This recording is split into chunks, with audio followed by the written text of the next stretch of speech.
तो लास्ट वाले वीडियो को एकदम इमरजेंसी में हमें बीच में ही रोकना पड़ा। तुम तो जानते हो रब्बू रब्बू महाराज, उनको बारिश में भीगने का कुछ एक्सट्रीम लेवल पर शौक है ना। तो अब बारिश में भीगना is not at all a good option. तो वो निकले हुए थे अपने बाहर कि चलो अब हम भीगते हैं। तो उनको अंदर करना बहुत ज़रूरी था। मैं थी ऊपर, वो था नीचे, तो इसीलिए उसको इमरजेंसी में रोका उस चीज़ को करके। तो अभी देखो आगे चलते हैं। नियॉन, बेरिलियम और नाइट्रोजन को मैंने किस तरीके से अरेंज किया ये तो मैं तुम्हें ऑलरेडी बता चुकी हूँ। अब जो बच गए हैं उन बचे हुए लोगों को आप कंपेयर करो किसके बेसिस पर, उनके प्रिंसिपल क्वांटम नंबर के बेसिस पर। तो अभी बचता है हमारे पास बोरॉन और एक बचता है लिथियम। तो याद रखना जिसकी पेनिट्रेशन पावर जितनी अच्छी होगी उसका उतना ज़्यादा बेटर होगा, क्या कहते हैं आप लोगों का, इलेक्ट्रॉन एफिनिटी। तो किसकी पेनिट्रेशन पावर ज़्यादा अच्छी होती है? ऑब्वियस है तुम लोगों के लिथियम, नहीं किसकी कौन है, हाँ लिथियम की। तो देयरफॉर बोरॉन कम हो जाएगा और लिथियम ज़्यादा हो जाएगा। अब उसके बाद बचते हैं नेक्स्ट, कौन बच गए हमारे पास? अभी बच गया है कार्बन, उसके बाद ऑक्सीजन और फ्लोरीन। इनको तो अरेंज करना बहुत ही आसान है। पीरियड के लोग हैं, लेफ्ट टू राइट पीरियड जाने पे क्या होगा, आप लोगों का साइज घटेगा, साइज घटेगा, साइज घटने से इलेक्ट्रॉन एफिनिटी क्या होगी, बढ़ेगी कि घटेगी? इलेक्ट्रॉन एफिनिटी साइज घटने से आपकी बढ़ती है। तो यानी कि कार्बन, ऑक्सीजन और ये फ्लोरीन, ये इस तरीके से हमने इलेक्ट्रॉन एफिनिटी को पीरियड में भी क्या कर लिया, अरेंज कर लिया। अब आ जाते हैं सेम यही अरेंजमेंट एक और एग्जांपल के लेते हैं थर्ड पीरियड में। मैं fourth period, fifth period, six period का इसीलिए नहीं बताऊंगी क्योंकि वो डी ब्लॉक के एलिमेंट्स हैं, आपको कोई नीड नहीं है। हाँ, जब हम लोग अलग से डी एन एफ ब्लॉक पढ़ेंगे तो उसमें हम लोग उसको बिल्कुल जान लेंगे। क्या होता है इसमें, देखो सोडियम है, मैग्नीशियम है, उसके बाद एल्यूमिनियम है, सिलिकॉन है और फॉस्फोरस है, सल्फर है, क्लोरीन है, आर्गन है। क्या करो, क्विकली अरेंज करो, बट अरेंज करने से पहले इलेक्ट्रॉनिक कॉन्फ़िगरेशन। तो मैग्नीशियम है S2, पी फॉस्फोरस क्या है आपका P3, ये क्या है, ये तो इनर्ट गैस है। तो अब तुम्हें इतना तो अरेंज करना आ गया होगा। तो सबसे कम किसका आएगा, एर्गन का, उससे ज़्यादा किसका आएगा, Mg का, उससे ज़्यादा किसका आएगा, फॉस्फोरस का। अब बचता है सेम क्वांटम नंबर्स वाले। तो सोडियम में कॉन्फ़िगरेशन होता है 3s1 और एल्यूमिनियम में कॉन्फ़िगरेशन होता है 3p1, है ना। तो 3s वाले को और आपको किसको कंपेयर कर लेना चाहिए, 3p वाले को कंपेयर कर लो। अच्छा, अब इसमें किसी का डाउट आएगा कि इसमें आपने फॉस्फोरस वगैरह इन सब के भी तो 3p है, उनको क्यों नहीं लिया? जो पहली बार जो चेंज आ रहा है उसके रिस्पेक्ट में देखो, पहली बार 3p एल्यूमिनियम से स्टार्ट हो रहा है ना, देयरफॉर तो ऑब्वियसली कम कौन आ जाएगा तुम लोगों का, एल्यूमिनियम आएगा। एल्यूमिनियम के बाद फिर किसका नंबर आएगा, सोडियम का आएगा। बचे कुछ कौन, ये 3 बच गए, 1 मिनट, कौन बच गए, ये 3 बच गए, फॉस्फोरस, सल्फर, क्लोरीन। तो ऑर्डर बन जाएगा आप लोगों का फॉस्फोरस, उसके बाद आ जाएगा सल्फर और उसके बाद क्या आ जाएगा, क्लोरीन करके। ठीक है, ये इस तरीके से, 2 मिनट आप, हाँ ये इस तरीके से ये बन गया हमारा ऑर्डर। अच्छा, फॉस्फोरस मैं ऑलरेडी पहले लिख चुकी हूँ, यहाँ पे आएगा सिलिकॉन करके। बस ख़त्म हो गया टॉपिक, ये इतना आसान सा था। ठीक है, चलो और भी है 2-3 एक्सेप्शंस, उस पर भी हम लोग बातचीत कर लेते हैं करके कि वो एक्सेप्शंस किस तरीके से हैं और उनको कैसे लिखना है करके।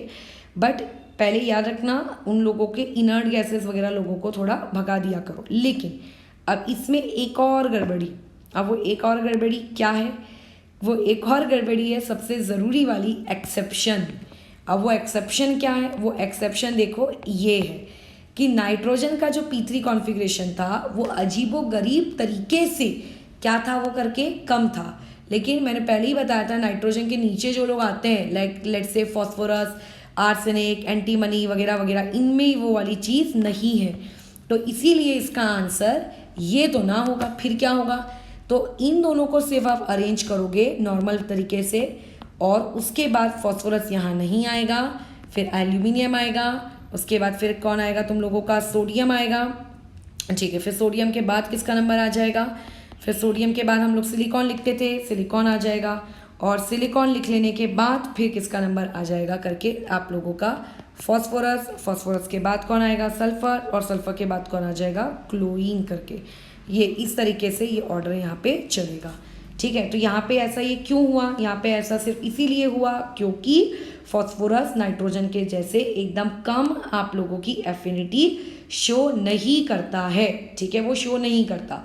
बराबर, वो एकदम उस तरीके से उसको शो नहीं करता, देयरफॉर ये उसका रीज़न है। अच्छा, और कुछ ऐसा एफिनिटी के ऊपर प्रवचन हैं क्या कि सारे प्रवचन खत्म हो गए? तो नहीं, एक या दो छोटे छोटे पॉइंट्स और हैं। तो 14 नंबर के पॉइंट पे हम ऑलरेडी चल रहे थे, 15 नंबर का पॉइंट हम लोग एफिनिटी में वापस से शुरू करते हैं करके। अच्छा, पूरे पीरियोडिक टेबल में अगर तुम घूमो, ठीक है, पूरे पीरियोडिक टेबल को जाके घूमो, अच्छे से उनकी एक एक वैल्यूज़ को स्टडी करो, सब देखो, तो तुम ये पाओगे कि पूरे के पूरे पीरियोडिक टेबल में जितने भी ग्रुप हैं उसमें जो ये आपका ग्रुप नंबर 17 होता है, यानी कि जो आपका ये हेलोजेंस वाला ग्रुप है, इन हेलोजेंस वाले ग्रुप में उन लोगों की सबसे ज़्यादा क्या होती है करके, high negative electron gain enthalpy, यानी कि इन लोगों की इलेक्ट्रॉन्स को एक्सेप्ट करने की इच्छा सबसे ज़्यादा होती है। ठीक है, अच्छा, अब इसका रीज़न हमें कई बार जस्टिफाई करने को पूछा जाता है असर्शन एंड रीजनिंग में कि इसका रीज़न क्या है। वो इसीलिए करके क्योंकि ये लोग क्या कर सकते हैं, ये लोग अटेन कर सकते हैं बस एक इलेक्ट्रॉन को लेकर क्या कर सकते हैं, stable electronic configuration of noble gas, बस एक इलेक्ट्रॉन को लेकर, बस ख़त्म। ठीक है, अच्छा, और उसके बाद नेक्स्ट पॉइंट यहाँ पे तुम ये डालोगे 16 नंबर पे, ये तुम लोगों को पॉइंट डालना है करके कि अगर मैं आप लोगों को कंपैरिजन करने को बोलूँ कि ऑक्सीजन वर्सेस आपको सल्फर में कंपैरिजन करना है, तो चार्ट तुम अपना देख सकते हो कि सल्फर की इलेक्ट्रॉन गेन एंथैल्पी ज़्यादा होती है कंपैरिजन, अगर मुझे फ्लोरीन वर्सेस फ्लोरीन की ज़्यादा, मुझे अगर कंपैरिजन करना हो आप लोगों का क्या नाम है करके, कंपैरिजन किया जाता है नाइट्रोजन के साथ, उनको कंपैरिजन करना बहुत ही बेतुकी सी चीज़ है क्योंकि नाइट्रोजन का देखो अप्रोक्सीमेटली 0 होता है और फास्फोरस का उससे बहुत ज़्यादा नेगेटिव में होगी। सो देयरफॉर अगेन ये वाला ऑर्डर, तो इससे क्या समझ में आ रहा है, इससे हमें ये समझ में आ रहा है कि जब हम लोग सेकेंड पीरियड से थर्ड पीरियड वालों को कंपेयर करते हैं तो कंपैरिजन का रिजल्ट ये निकलता है कि थर्ड पीरियड वालों की इलेक्ट्रॉन गेन एंथैल्पी ज़्यादा होती है। किस केस में ग्रुप नंबर 15 के केस में, 17 के केस में, 16 के केस में। बट इसका कोई नियम बांध के मत बैठ जाना कि अच्छा अब यही सेम नियम हम लोगों के बोरॉन में यानी कि ग्रुप नंबर 13 में, कार्बन वाले में यानी कि ग्रुप नंबर 14 में भी वैलिड होगा। ये आप लोगों का रीज़न सिर्फ और सिर्फ 15, 16, 17 में है, बाकी जगह पे ये चीज़ नहीं चलती। अगर मैं ग्रुप नंबर 13 की बात करूँ तो ग्रुप नंबर 13 में नॉर्मल बिहेवियर शो होता है, ग्रुप नंबर 14 आप लोगों का अगेन नॉर्मल बिहेवियर शो करता है, यानी कि जब आप लोग नीचे जाओगे तो जो बोरॉन होगा, बोरॉन के नीचे एल्यूमिनियम, एल्यूमिनियम के नीचे गैलियम, तुम अगर बोलोगे कि ऊपर वाले एक्सेप्शन को देखकर मैं ऐसा ऑर्डर सेट कर दूंगा कि बोरॉन एल्यूमिनियम से बड़ा है लेकिन गैलियम से तो छोटा है करके, मतलब गैलियम बोरॉन के कंपेयर में छोटा है, तो ऐसा नहीं है। इसमें कैसा होता है, नॉर्मल बिहेवियर शो करते हैं। ये सारे के सारे लोग कैसे हैं, नॉर्मल है, ये एबनॉर्मल नहीं है। इसमें जैसा ऑर्डर चलना चाहिए वैसा ही ऑर्डर चलता है। नीचे जाने पर इलेक्ट्रॉन गेन एंथैल्पी डिक्रीज होती जाती है क्योंकि आप लोगों का साइज क्या होता जाता है, इंक्रीज होता जाता है। ठीक है, यहाँ पे बिल्कुल भी आप लोगों का ऐसा नहीं होगा कि कोई एक्सेप्शनल बिहेवियर यहाँ देखने को मिल रहा है। सिमिलरली कार्बन होता है, कार्बन के नीचे सिलिकॉन होता है, सिलिकॉन के नीचे जर्मेनियम होता है, ये लोग भी नॉर्मल बिहेवियर शो करते हैं। ये 15, 16, 17 वालों के जैसे एबनॉर्मल नहीं है। और इनमें भी क्या होगा, जैसे जैसे आप नीचे जाओगे इनका जो इलेक्ट्रॉन गेन एंथैल्पी की वैल्यू है वो डिक्रीज होती जाएगी।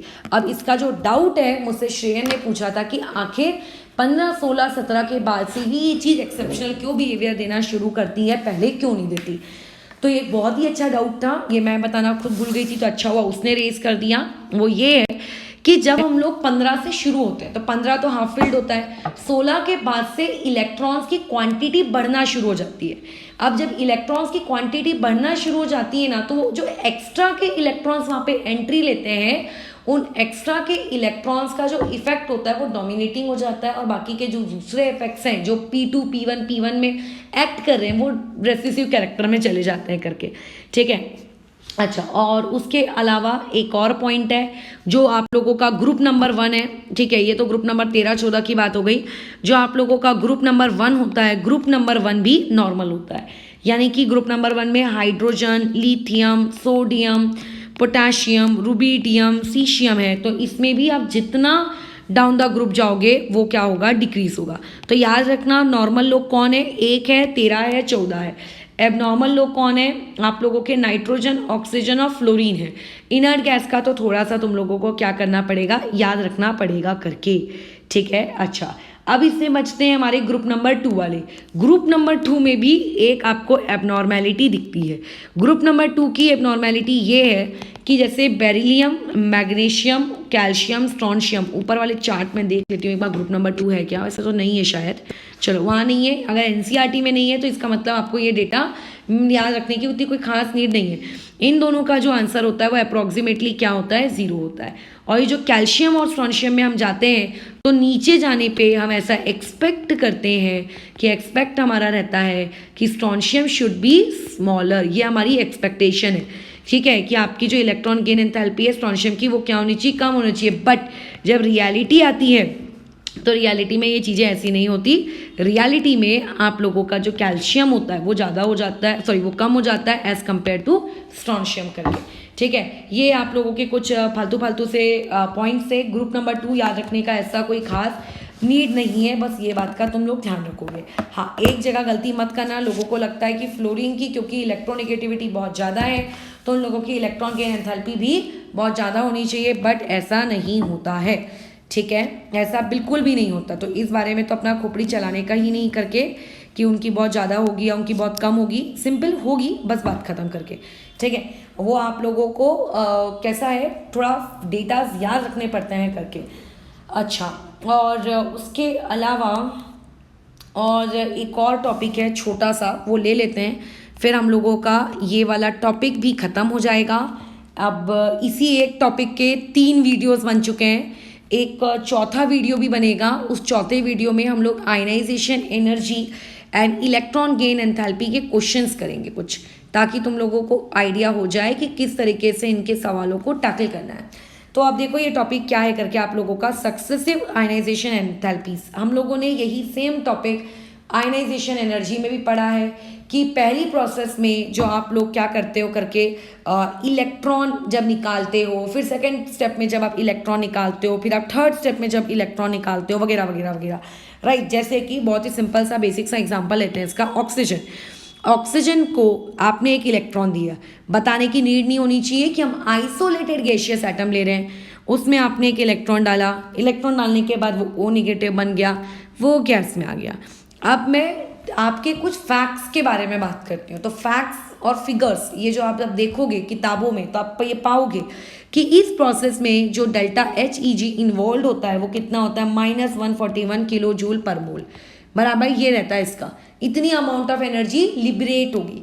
लेकिन जब O नेगेटिव बन जाता है और O नेगेटिव बन जाने के बाद अगर मैं उसमें एक और इलेक्ट्रॉन का एडिशन करती हूँ तो ये इलेक्ट्रॉन का एडिशन O2 नेगेटिव बना लेगा। लेकिन अब अगर तुम्हें लगता है कि करके कि अब फिर से करके इसकी जो एनर्जी है उतनी ही अमाउंट ऑफ एनर्जी लिबरेट होनी चाहिए, तो अब डेटाज बोलते हैं ना, अब इतनी एनर्जी लिबरेट नहीं होगी, बल्कि आपको एनर्जी एब्जॉर्ब करके उसको देनी पड़ेगी कि ले तो एनर्जी ले और एक इलेक्ट्रॉन को ले। इसका रीज़न क्या है, क्यों पहली वाली प्रोसेस आपकी एक्सोथर्मिक है और क्यों सेकेंड वाली प्रोसेस आपकी एंडोथर्मिक है। वैसे मैं कल की वीडियो में ही बता चुकी हूँ, बट फिर भी रिपीट कर देते हैं एक बार कि जब हम पहला इलेक्ट्रॉन डाल देते हैं तो पहला इलेक्ट्रॉन डालने के बाद जो आपका सेकेंड इलेक्ट्रॉन आप डालते हो तो पहले वाले के एक इलेक्ट्रॉन की वजह से जो सेकेंड वाला एक इलेक्ट्रॉन होता है उस इलेक्ट्रॉन के बीच में क्या होने लगता है, रिपल्शन आने लगता है, ठीक है, रिपल्शन। सो देयरफॉर करके आप लोगों को ये पॉइंट्स कैसे याद रखने हैं। हाँ, अब इसमें ऐसा बिल्कुल मत सोचना पूरे टॉपिक में इलेक्ट्रॉन एफिनिटी के